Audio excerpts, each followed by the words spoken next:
Hello and welcome to Market Domination. I'm Josh Lipton, live from our NYC headquarters. Stocks wavering as Wall Street absorbs President Trump's bid to remove Federal Reserve Governor Lisa Cook. We'll be taking a deep dive into that high-stakes clash. Right now, there's just an hour to go until the closing bell, and stocks modestly higher here. The Dow's up about 50 points. Your broad gauge, the S&P 500, up about 0.2%. Tech-heavy NASDAQ also up about 0.2%. Small caps, Russell 2000, they're up about 0.8%.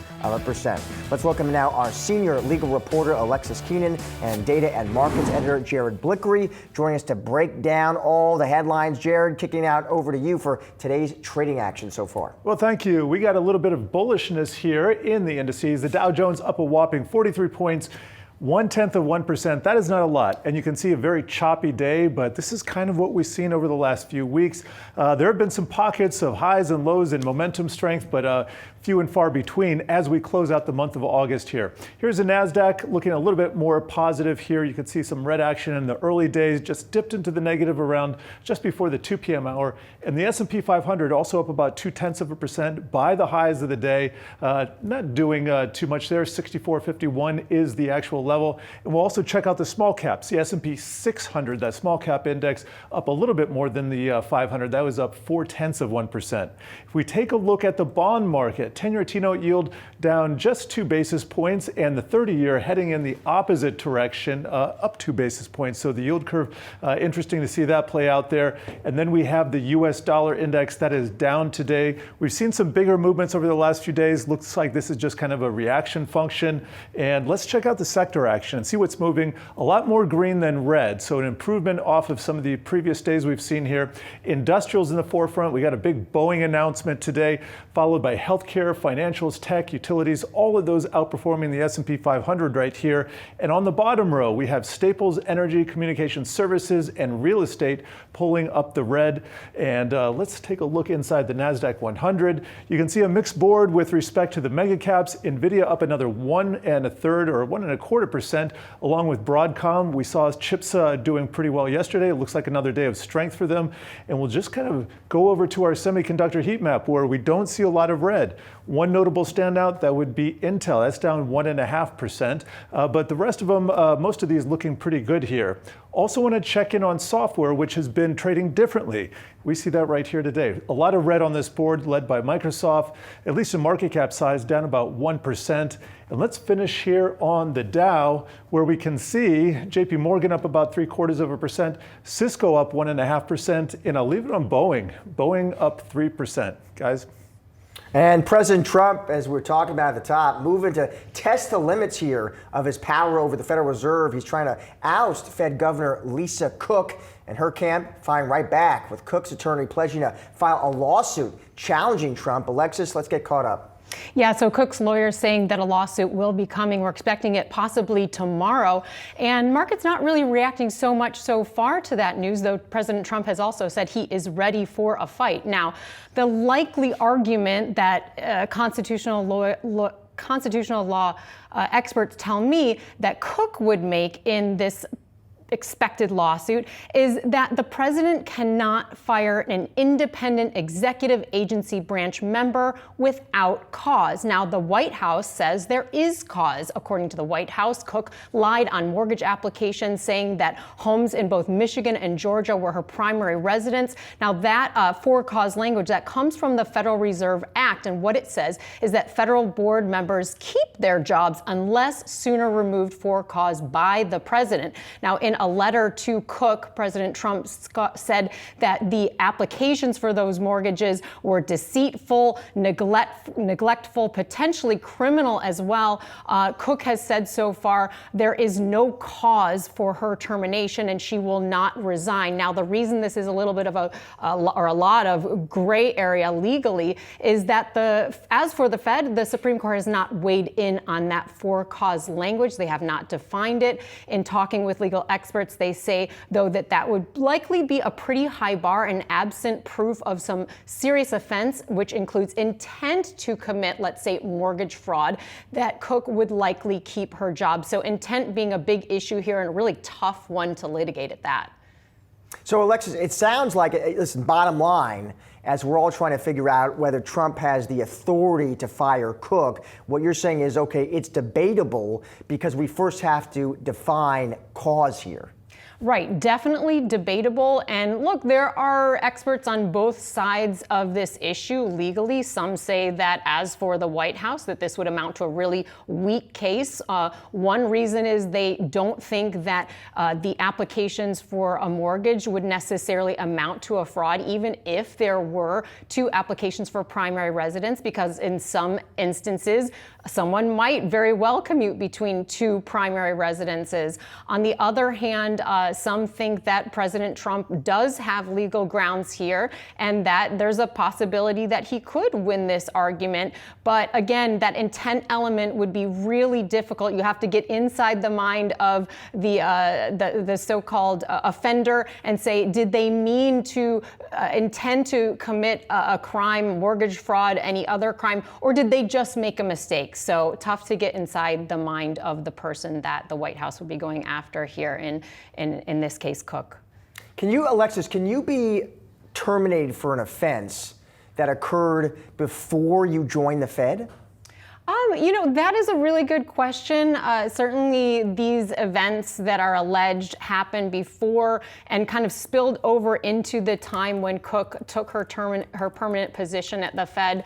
I think that's arguable. I think if you're going to say that if a crime or a negligent or deceitful act, as the White House is putting it, if it did occur, you could make that argument. You could make the argument that that someone at the Fed is not fit if they did commit that type of action. But a lot to really unpack here still, and we'll have to actually take a look at what this prospective lawsuit looks like and what the allegations are here, or defenses in this case, I guess. All right. Thank you, Alexis. Thank you, Jared. Appreciate it. Well, the standoff between President Trump and Fed Reserve Governor Lisa Cook could have enormous implications for Fed governance, financial markets, and the commander-in-chief's influence over monetary policy. Let's bring in now Loretta Mester, Cleveland Federal Reserve former president and adjunct professor of finance at the Wharton School. Loretta, great to see you as always. So Trump saying he's going to fire Cook. Cook is firing right back, Loretta, as you saw. She says she's not going anywhere. Here's what the economist Claudia Sahm posted on X, Loretta. I'll read it to you. Claudia saying, do not forget it's about control of the Fed. This is a very dark day. Do you agree with that, Loretta? Well, I think it is an indication of how President Trump does want to take control of monetary policy. And, this is just another step along the way. It's a very aggressive step. And it is more than just about Governor Cook, right? It's really about, can the Fed run an independent monetary policy without political influence? And what we're seeing is that that's what's at jeopardy here. And that would be so unfortunate because of the importance of having an independently set monetary policy. And I just want to say, independently set monetary policy doesn't mean that the Fed shouldn't be held accountable for its decisions, but it should be allowed, I believe, and many central banks believe, to set that policy independent of short-run political considerations. And what we're seeing, or what I'm interpreting this, what we're seeing is that there is a real risk to that independence. Loretta, I feel like as citizens and investors, today people have some pretty basic questions, Loretta. I mean, they're asking, listen, is Cook at work? If she tried to get to work, would she be allowed to get into the building? Pretty basic stuff. Would you expect that we get some line of sight, some clarity here, Loretta, on some of these questions? I think not, because, it's like any business. You don't necessarily put out that kind of personal information on one of your employees about their whereabouts. And I think that that's kind of, yes, there's that kind of question, but I think the bigger question is really, what does this mean in terms of how the Fed is perceived? And the danger here is, even if the Fed continues to go about its work as it will, in terms of making sure that it's doing what it can to set policy to achieve full employment, maximum employment, and price stability. There's now a perception that they may be influenced by other considerations. And that's why this is a difficult situation for the Federal Reserve, right? Some of their credibility is going to be affected just by the perception that they may not only be setting policy in the appropriate way to achieve those goals. And that means it could result in higher long-term interest rates, something we know the president has stated he does not want. But, if the markets and other investors begin to question whether the Fed is actually setting policy independently, that could very well happen. The value of the dollar might continue to decline, right? So it really undermines the economy, and it undermines the economy and hurts the American people. If there's questions about inflation, maybe the president wants low interest rates in order to finance the public debt, which he has stated that was one of his goals. That's inflationary. That hurts the American households and businesses. So again, this is could be very damaging to the American economy and to households and businesses. And that's why this is it's a bigger thing than any one individual. This is a potential threat to how monetary policy and the Federal Reserve as an institution sets policy appropriately. And that's why it's dangerous and could potentially be very bad for the American public. Can you think, Loretta, of any other examples that mirror what we're seeing right now between Trump and Cook, or are we in uncharted territory here? Well, we certainly have seen presidents try to influence monetary policy. There are a lot of examples of that from both Republicans and Democrats. Typically, what they want is to see low interest rates, and the timing is usually in an election year so that the economy looks like it's very strong going into the election. And certainly in the 50s, that was when we sort of got to a point where there was this agreement between the U.S. Treasury and the Fed that the Fed would run monetary policy and the U.S. Treasury would not force them to peg interest rates at a low rate. But since that time, this has been the most egregious and aggressive attempt certainly that I've seen, and historically, I think at least since the Treasury report in the 50s, to try to influence U.S. monetary policy. You've seen it in other countries, of course, and it usually turns out very poorly. And that's what I think the concern is here. Now, there's a lot we don't know. And I think, sending it to the courts, they're going to be the ones who have to decide whether, the president has the power to do this or not. We don't know any of the facts, right? We know there's allegations. But as far as I can see, there's nothing that really gives us sort of an evaluation. But by putting out, I'm firing Governor Cook, the president has sort of circumvented the due process way of going about when these things have come up in the past. And of course, the Fed has had cases where they have had someone alleged that there were improprieties in investments of some of the members of the FOMC. And of course, those were looked into. So there is a process that should be followed. And that process was sort of set aside, and we went to this very aggressive potential firing by the U.S. president of a governor. And that, I think, is not a good procedure for this to happen, right? When questions come up, it should be evaluated and it should be looked at and taken seriously. And Governor Cook, in her initial communication, said that she does take this very seriously. So I don't think there's any question of that. But this ratchets it up in a way that I have not seen and we haven't really experienced before, at least within the Federal Reserve context. I mean, we've seen it, I think, with this president in other parts of the government, but not at the Federal Reserve.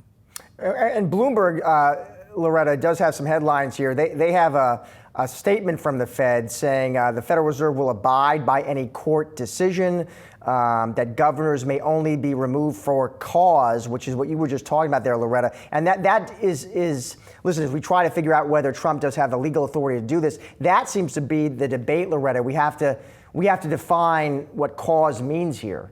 Right. And that's what the courts are going, that would be what the courts would do, right? Not everything is specified, right? So the law says for cause.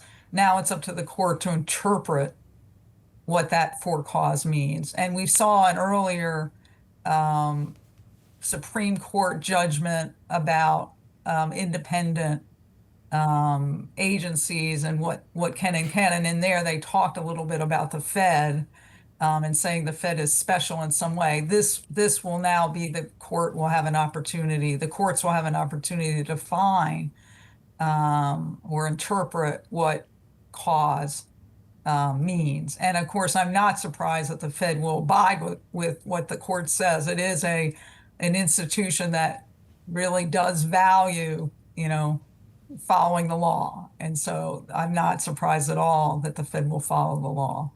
Loretta, great to see you as always. Thanks for joining us. Thank you. Markets nudging higher here from the flat line, with investors treading carefully as Trump ramps up pressure in his Fed feud. President following through on a threat to oust Fed Governor Lisa Cook if she refused to resign. For more on the market action, let's get to Hennian and Walsh Chief Investment Officer. That would be Kevin Mon. Kevin, it is great to see you. So great to be here. Let's start right there. So Trump says he's firing Lisa Cook. Cook fires right back, so she's not going anywhere. I'm interested what you made of those headlines, and Kevin, what you make of the market response so far. Yeah, I think it's clear we're in unprecedented times here, but I think regardless of all of the noise that's covering the Federal Reserve right now from a political standpoint, in all likelihood, they're going to move forward with cutting interest rates by 25 basis points in September. And that's what's baked into the markets already, with that 84% likelihood of a rate cut in September. Is that, so your point, is it, Kevin, listen, market looks at these headlines, but it's saying, listen, the bottom line is we're getting cuts. Cuts are on the way. That's what we're responding to. Exactly right. I think the market is more concerned not with the Cook-Trump debate, but more so with what NVIDIA reports on Wednesday and what do we hear about PCE in terms of inflation on Friday. Because both of those announcements could impact both the markets and the likelihood of that interest rate cut in September, more so than this feud between those two. We were just talking to Loretta Mester, and she brought up how this feud brings up questions about Fed independence, Yep. Kevin, okay? And as a longtime strategist, investor, what's your response to that? Clearly, we want independence among central banks across the world. We want that separation of duties and separations of power. But I think it's also right to question what the Federal Reserve has done or hasn't done since June at this point in time. Last time I was on the show, I was a little bit critical about what they didn't do coming out of their June meeting, when they raised their forecast for unemployment to 4.5%, when they lowered their forecast for economic growth to 1.4%. On both of those data-dependent measures, that would suggest to me that they should have started to become more accommodative then. However, to their credit, they still remain concerned about the prospects for increases in inflation due to tariffs, and they raised their forecast for core PCE to end the year at 3.1%. That's why this update on Friday is so important. Were they right to guide us towards that higher core PCE number, or perhaps was the inflation impact from these tariffs more muted? I think a lot's going to be interpreted from those readings on Friday, but unfortunately, most of Wall Street will be away for Labor Day weekend out in the Hamptons already, so we'll likely see the market reaction to those numbers early next week. Is that, let me ask you this, when you think about risk for the market, as we Yep. continue this melt up, and we could talk about valuation and sentiment and positioning, is the bigger risk to you that, hey, the market clearly interpreted Jay Powell as doing a policy pivot last Friday. Yes. But we got a lot of data between now and September. We got jobs, inflation. Is the bigger risk that come September, Jay Powell looks at that data again and says, you know what, actually, it's not time for a pivot? Absolutely true. I think the biggest risk this week is that NVIDIA misses, or they guide lower going forward, making everybody start to question the AI boom again, or two, if in fact core PC comes in much hotter than initially anticipated. In both of those scenarios, expect more short-term bouts of volatility. However, if NVIDIA knocks the cover off the ball again with respect to earnings and revenues and guides higher once again, then that restores faith that the AI revolution is alive and well. And if core PC comes in close to expectations, then that Fed cut in September is back on the table and all is good, and then you'll see the markets continue to look for that next spark to move significantly higher. All those questions, all those balls in the air, bottom line, how are you talking to your clients in terms of broadening the stock market, how you want to be positioned? What sectors do you want to overweight here? Sure, great question. We're trying to get them to ignore the noise. We shouldn't try and guess what the Federal Reserve is going to do next or not do next. It's an exercise in futility.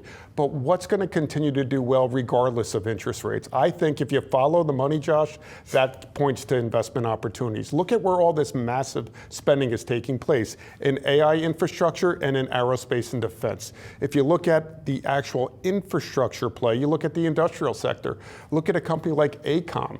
That's responsible for the design, engineering, and building a lot of these data centers. But these data centers run hot, so they need cooling solutions. So then you turn to a company like Byrd or Modine Manufacturing. And let's stay within the industrial sector and look at aerospace and defense. I think about a large cap company like Northrop Grumman, the maker of the B-2 stealth bomber that actually is the only plane in the world that could carry and drop that bunker busting bomb that was used in the recent exercise in Iran. But look at some smaller cap names too. How about Kratos, which is a drone manufacturer, which is the future of military warfare, not only in the US, but across the globe. So there are opportunities for investors to consider moving forward, regardless of what the Federal Reserve does, and regardless of the fact that the market has now closed at a new all-time high 19 times this year, following 57 record closes last year. How much longer can this bull market go? So volatility should be anticipated, but that doesn't mean you flee to the sidelines and try and time the market. If I want to stay long tech, utilities, industrials, maybe even some small caps, there's opportunity. What do I want to steer clear of? What do I want to avoid? What sectors don't look as attractive to you? Well, right now, obviously the sectors that are lagging, consumer discretionary right now, I'm not as optimistic about the strength of the U.S. consumer, given the outlook for unemployment, and also given that Q2 GDP report.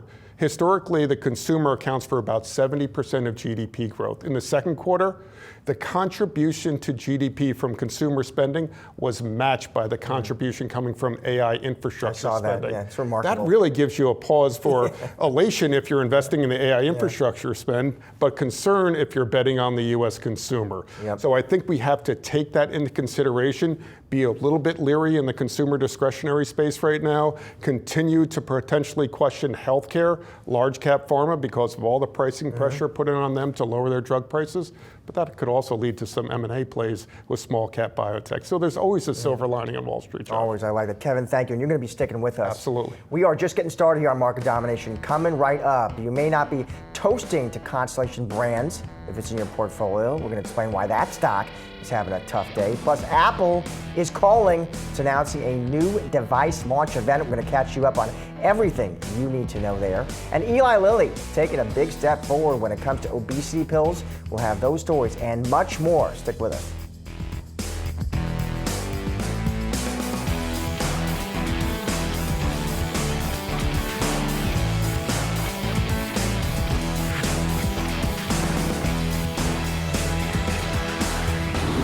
All right, mark your calendars. Apple sets the date for its launch event. The tech giant expected to announce new products on September 9th. And here with more, we got Yahoo Finance's Dan Howland. Dan. Yeah, Josh, we're expecting to see some new iPhones. Obviously, this is their big September event, and that's usually what they like to unveil there. The big to-do here this year is supposedly a much thinner iPhone, expected to be called the iPhone 17 Air. That would go along with the other iPhones, the base version as well as the Pros. This new phone, according to Bloomberg, is going to have a smaller design, but one camera in the back, so that's a pretty big trade-off. Also, thinner design could mean less battery life, depending on how it's kind of engineered. So we'll have to see if it actually is worthwhile. This kind of is a build-up to what we could see down the line, meaning a foldable iPhone. There's a similar strategy that Samsung took where they had a super thin phone and then they had a super thin foldable. Now that foldable is out. So it's a similar kind of strategy if Apple does actually end up coming out with that. But that's going to be the big focus, I think, of the show is this thinner iPhone. It's a change from the design that we've seen for the last several years. That's something that Apple's really, really needed. I know that analysts talk heavily about AI and how Apple's not winning in AI and how, you know, it's terrible for the company. And sure, maybe over the long term, that's the case. Right now, though, people still focus on the actual physical phones. Any kind of outward change is usually worthwhile as long as it's, you know, a benefit generally. I don't know if that's going to be the case when you look at the new iPhone and it only has one camera. Maybe they'll do some kind of magic where it does everything that the 3 cameras on another phone will do, but we'll just have to see. In addition to that, we're expecting new Apple Watches. That's usually the accessory that they launch alongside the iPhone, and we could see some new AirPods. So it's going to be a big event packed with tons of new products. Obviously, it also includes the new versions of iOS, iPadOS, and macOS. You get that liquid glass is what Apple refers to it as design. So it's going to be an impressive time. Dan, so at the event, as you note there, we'd expect new hardware, maybe new design, new form factor. What about, Dan, new AI tools and features? Is that a possibility? Could we be surprised by that? Or would your base case, would your bet be no? You know, it's interesting because they do show off the new versions of their operating systems early in June at their WWDC event, but a lot of times when they unveil their new devices, their new phones, they have special features in them, part of the operating system, that'll only work on the new phones and give you, new capabilities. For instance, you have the camera button on the newer iPhones that you can access Apple's visual intelligence from. So we could see something along those lines where the phones have, a better processor or more performance, so they're able to take on more tasks when it comes to AI, and that's a potential that we could see some new kind of capabilities. But I think for the most part, what Apple's doing as far as AI goes is kind of slow rolling it. The way they are just rolling it out across different products, making sure that there's a benefit to each kind of new feature. Apple Intelligence is the overarching name, but visual intelligence is actually very good. It's similar to a feature that Google has, but we'll just have to see what else they roll out until that big Siri unveiling sometime next year. All right, thank you, Dan. Appreciate it.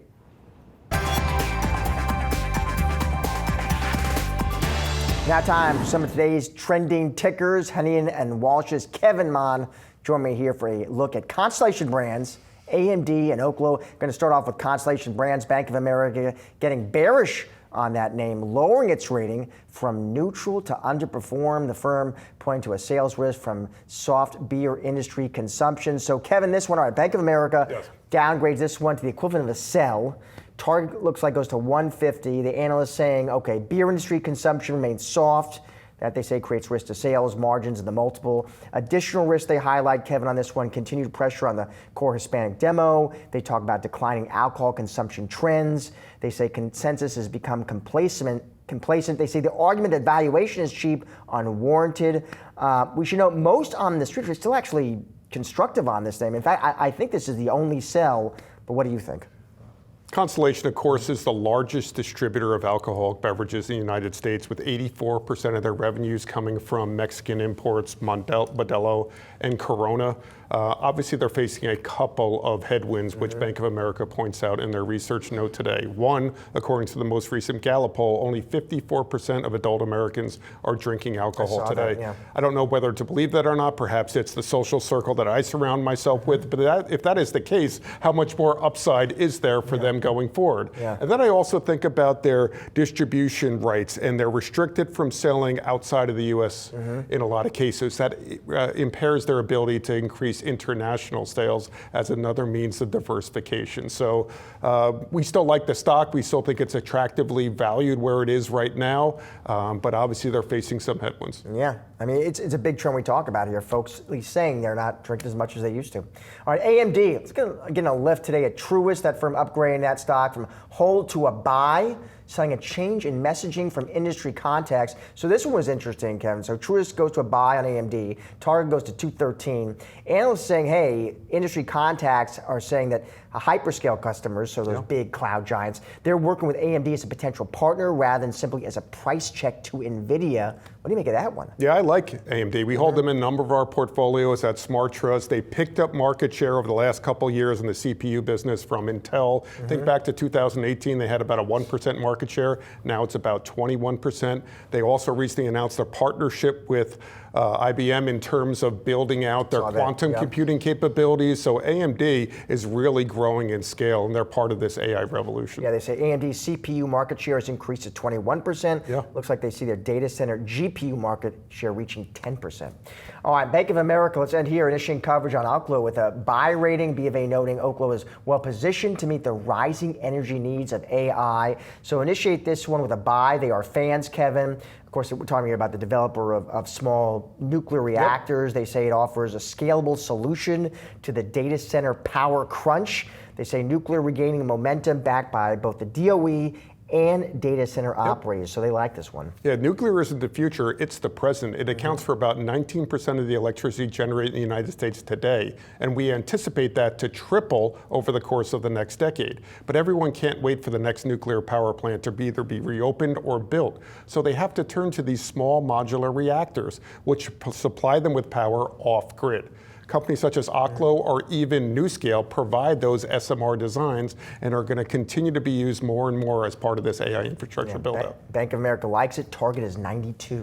All right, thank you for joining us, Kevin. Appreciate it. Shares of Eli Lilly, meanwhile, they're rising in today's trade. The company clearing another late-stage trial for its obesity pill and clearing the way for global approval. For more, we're bringing in Yahoo Finance senior health reporter Anjali Kamlani. Anj. That's right, Josh. Eli Lilly gave us news today that for those with diabetes, the weight loss from its pill orforglipron is about 10.5%. And that compares to the recent results we got from Eli Lilly for those who are just using it for weight loss, with a weight loss of about 12.4% of total body fat. And so that really puts the company in the lead for possibly bringing its pill to market first. We know that the company has now said that with these two results in hand, they're going to be able to file globally for approval, including with the FDA, and that is on the timeline that we have already heard. They did say later in 2025. And meanwhile, we know that this compares to others that are pursuing similar drugs like Novo Nordisk. Of course, those two have been head-to-head in the GLP-1 market, and now this could really break out Eli Lilly into a lead. We already know if you compare Lilly's products, Mounjaro, which is used, an injectable used for diabetes and for diabetics, that gives about a 15% weight loss. Meanwhile, Zepbound really broke out with that 20% or more for injectables for those with obesity. And so now adding orforglipron to the lineup really puts the company ahead. So we're really watching to see how that does. Viking Therapeutics is also another one in the game, and they got a bit of a boost from these results too, because it really is setting a bar, is what analysts have said about these results. And Anj, we also heard from President Trump earlier about lowering drug prices, and he did also mention Eli Lilly, correct? That's right. He did mention Eli Lilly, but more in context of Eli Lilly's executives. He mentioned having a conversation with them in talking about drug pricing and most favored nations. We know that he's been pushing the industry for that and talking about, the mandate he basically gave them in a letter 60 days out to reduce prices to European nations or other developed nations. He mentioned with regard to Eli Lilly, quote, "I was with a very great gentleman from Eli Lilly. I think he's an incredible executive," and on and on. But he basically talked about how between his first term and now, he's had these discussions with pharma executives like those from Eli Lilly, saying, quote, the executives basically threw their hands up in the air and said, you're right, I can't defend this anymore. So that's a really telling insight into how he's been negotiating with these executives. Meanwhile, we also know that he's talked more about this most favored nations clause, and he's said very confidently in the meeting today, quote, "Your costs are going to be going down for prescription drugs at levels that nobody has ever thought possible, and we're all set with the companies," basically indicating that he's had discussions about this with the companies. And then he also mentioned something that was interesting, and that was, and the middleman gets cut out. That's about PBMs, which we haven't heard much about, but it basically indicates that he has had conversations about that, and we might see more to come in that space. All right, thank you, Anj. Coming up, who says there's no such thing as bad press? Even the White House is weighing in now on the fate of Cracker Barrel's branding. We're taking a deep dive on what it all means for the business. That story and a whole lot more when we return.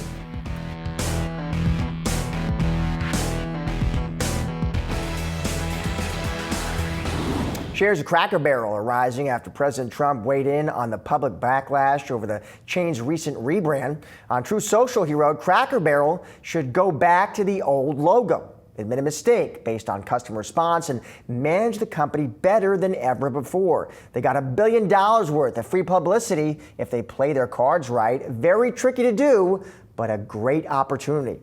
The White House has followed it up with this post on X, a picture of Trump in the Cracker Barrel logo with America First in place of the chain's name. Go woke, go broke, the post reads. Controversy began last week, remember, when Cracker Barrel unveiled a new logo, removing the image of Uncle Herschel, leaning on a barrel, and dropping the phrase Old Country Store. Social media users quickly criticized the redesign, calling it bland and soulless, and shares fell nearly 13% in the days that followed. Cracker Barrel issued a statement Monday saying they could have done a better job sharing who we are and who we'll always be.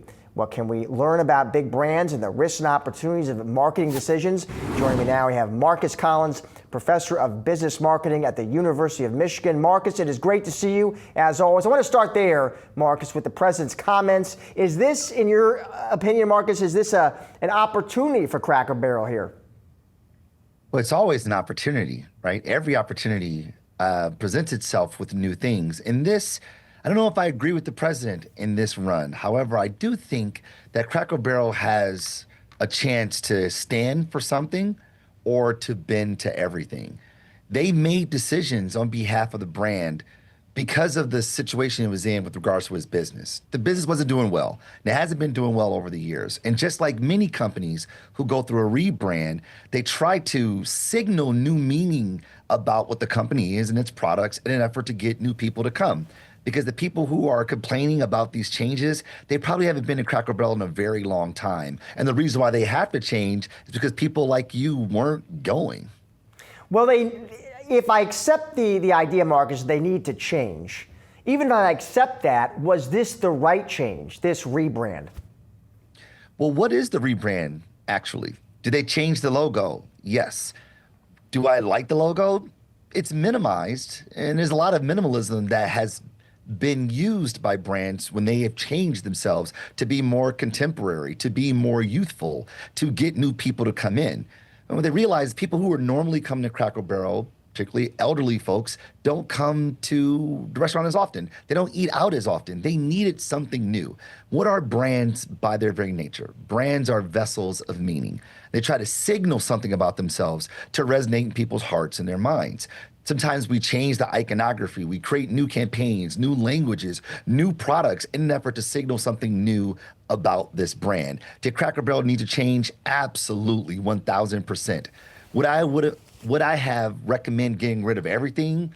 Maybe I keep the barrel, right? I don't know if you keep the guy, because who is the guy? I mean, the guy's name is Uncle Herschel. My dad's name was Herschel, and even I don't feel connected to it, even though I am a Cracker Barrel fan and an avid consumer. So we talk about these things of change. Change is necessary when things aren't working. Anyone in business would tell you so. What is the risk-reward calculus, Marcus, for a company that says at some point to say, you know what, who needs this? Now we've got the President of the United States all over us. We have this social media backlash. Maybe we do a 180 here and we say, you know what, we're putting back the old logo. How do companies think through that, the risks and rewards of reversing? I would say let's revisit 2023 and look at Bud Light. When in the face of backlash and did their partnership with Dylan Mulvaney, the trans influencer, they got some pushback, and what did they do? They flinched. They flinched because they were like, hey, we don't want this smoke. And as a result, people who felt like they were being seen by Bud Light, they felt now alienated. And the people who were boycotting them didn't start drinking Bud Light now. So they're kind of left in this messy middle. My take is that Cracker Barrel made some decisions. And those decisions were based on insights. They're based on some knowledge that we don't have. They know their business better than we do. They made some decisions based on the conditions of the business and where they want it to go. To flinch, to revert back to the old will only get you back to the old. I don't think the people who are like, bring back the guy and bring back the barrel, that's going to make all the difference in the world. Now I'm going to start coming back. That's not going to happen. That's not reality. I know it sounds romantic, but that's not what's going to happen. It never does. The idea is that you have made decisions based on some knowledge, some insight that has driven you to take these decisions. See it out. And if you miss some people, that's what happens. You can't target and reach everybody. We call that segmentation in marketing. Since you can't get everybody, go after the people you thought you could get and go after them strong. Marcus, as we noted at the top, my friend, you are a professor. So I'm interested what grade you give Cracker Barrel and how they have navigated all this drama. Pull out the red pen. What grade would you give them? You know, I give them a solid B. I give them a solid B because I feel like they had signaled to us that they were going to make some changes, right? The CEO signaled this almost a year ago that they need to make some changes. And they started to make this rollout just in the iconography alone. We saw some photos of some concept stores that are changing the interior as well. And I think the message here is that while they made some kinetic changes, they didn't really signal the thinking behind those changes. And I think what it would have done by sort of telegraphing where they wanted to go, it'll help people get an understanding, or at least some context on why these changes are necessary. And maybe even catalyze the hearts and minds of those nostalgic people that just need their Cracker Barrel to perhaps come back just because the logo has changed. Is there a company, Marcus, that you think back and you look at them and say, hey, they really stuck the landing? That some company that really nailed it when they rebranded an iconic image? That took something that was old and gave it something new? I mean, I guess I would say Apple is probably the best one to do this. Right, and it's changing the logo from being the many colors, but with the bite in the apple, to the more metallic sort of look to it. That's one thing that they changed some of the iconography, but a lot of it at its core stayed the same. I think that's probably the challenge for most brands, is that when we don't have a lot of meaning behind what the brand is, what it stands for, how it sees the world, then all you could do is evaluate it based on its value propositions and its iconography. But when we change things with some substance, things get better. We saw things like Land of Lakes, Aunt Jemima, Uncle Ben. These are changes that were made based on a point of view that the brand said, hey, these are changes we think are necessary for how we see the world, and this is how it's going to look through an iconographic perspective. Now, some people said that those brand marks were woke, and they were like, if that's what you want to call it, fine, but this is what we believe. If anything I've learned out of this scenario, evidenced by other happenstance, is that no one really knows what the word woke is. Like the people who happen to be the biggest detractors of quote unquote woke, they have no clue what it is, because everything that seems to be not white apparently is woke. And that to me is probably the biggest challenge and perhaps the biggest conversation that we aren't having, as opposed to why did Cracker Barrel change their logo. Marcus, always good to see and to have you on the show. Thank you, sir. Thank you. Coming up, can AI add unimaginable value to the S&P 500? One major investment bank seems to think the answer is yes. We're going to explain when we return. Stick with us.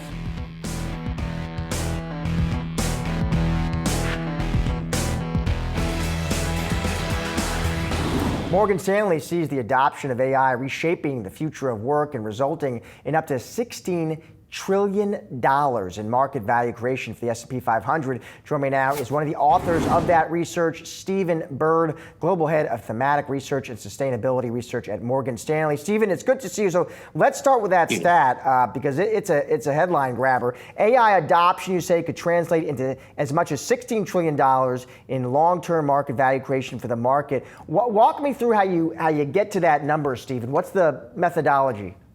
Yeah, it was a fairly deep dive. The way we approached it was literally at the task level and the occupation level. And the foundational data set actually came from Anthropic. Anthropic has this fantastic data set called the Economic Index. And essentially what Anthropic did was they looked at every task, and that's as it's defined by the Bureau of Labor Statistics, and looked at the degree to which that particular task could either be automated by AI, where AI essentially is replacing a human or augmented by AI, where AI is acting as an assistant and enhancing the human. We then essentially linked all of that work related to each task to occupation using the US Bureau of Labor Statistics data. And then we link that to each company in terms of the mix of occupations at the company level. But you're right, the results were relatively astounding. I'd say underlying all of that is the fact that AI is now pervading a lot of economic activity, a lot of day-to-day use cases for many occupations. I was a little surprised to see the breadth of occupations where AI is being used. Can I ask you, Stephen, if that's the big trend, and then those Morgan Stanley clients of yours, they ask you, okay, well, if that's the big trend, if that's the big theme, who are the winners and losers in terms of sectors from that theme, Stephen? How did you break it down? You know, what's interesting to me, this was also a bit surprising. I had expected relatively high-tech industries with a lot of software developers, for example, to screen at the very top.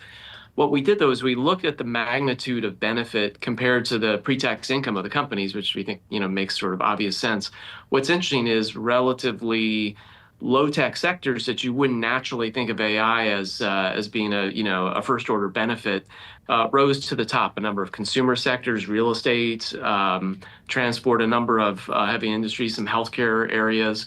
And essentially what we found there was many of those industries have large numbers of people where there are many use cases for AI, and that can add up to a lot of money compared to those companies' pre-tax income, which in many cases the margins are small. So this can be a real needle mover for many industries. Can I ask you, Stephen, I'm sure you saw this report, and so I want to get your take on it, because it made a lot of headlines. This MIT survey, which basically said, Stephen, you saw this, about 95% of organizations studied got zero return on their AI investment. What did you make of that?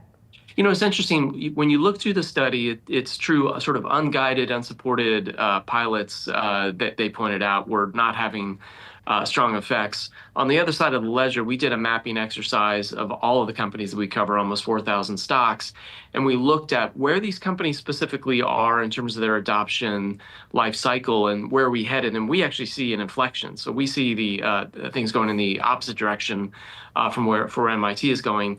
A good example to put some real meat on the bones, though, would be if you take a look at blogs from both Microsoft and Google, each of those companies list out hundreds of corporate use cases that are quite specific. At the same time, I'd say things are moving so quickly, it's difficult to keep track. So, for example, coding has gotten so much better in the last month or two in terms of capabilities. So what we're seeing is things are moving so quickly, it's difficult to get a good read on this. But what we see is actually an inflection where adoption levels, we think, among corporates are actually going to start to increase quite a bit. Are there, generally speaking, Stephen, did you kind of break out, okay, here are the best practices for the kind of AI adoption you're seeing? You know, it's interesting. Yes, absolutely. And I think I'll go through a couple. It's interesting. The initial reaction was, well, this is all about just the loss of jobs, and therefore, companies should be focused on thinking about attrition. But what we think is the case is companies should be focused on not just efficiency, which is where everyone goes first. This is going to be a job killer, to innovation. What are the areas where AI can be innovative? And one example that we think is super exciting is in the life sciences, where AI can dramatically lower the cost of drug development, lead to completely new approaches to developing cures for some of the worst illnesses that plague humanity. So really focus on not just efficiency, but innovation. Think about how you can augment your workforce. That is, how does your workforce really learn to leverage AI? Learning how to do prompt engineering in a very effective way is a big deal. On the more negative side of things, I think governance has got to be a big part of the discussion, in the sense of making sure that before companies go live with these tools, they've thought very carefully through the risk of misuse, the risk of improper outcomes. There's a whole field of sort of explainability and interpretability that's a big deal in terms of making sure that companies don't result in products or outcomes that are going to hurt their customers as well. But last and not least, urgency. Things are moving so quickly. If a company is not embracing AI quickly and figuring out how to deploy it now, their competitors are. So we do think time is of the essence. Stephen, big important theme and trend, and of course, the face of AI, NVIDIA, reporting tomorrow after the close. Stephen, thanks so much for your time today. Appreciate it. Thank you. While wrapping up today's Market Domination, don't go anywhere. We've got you covered with all the action following the closing bell. Stay tuned for Market Domination Overtime.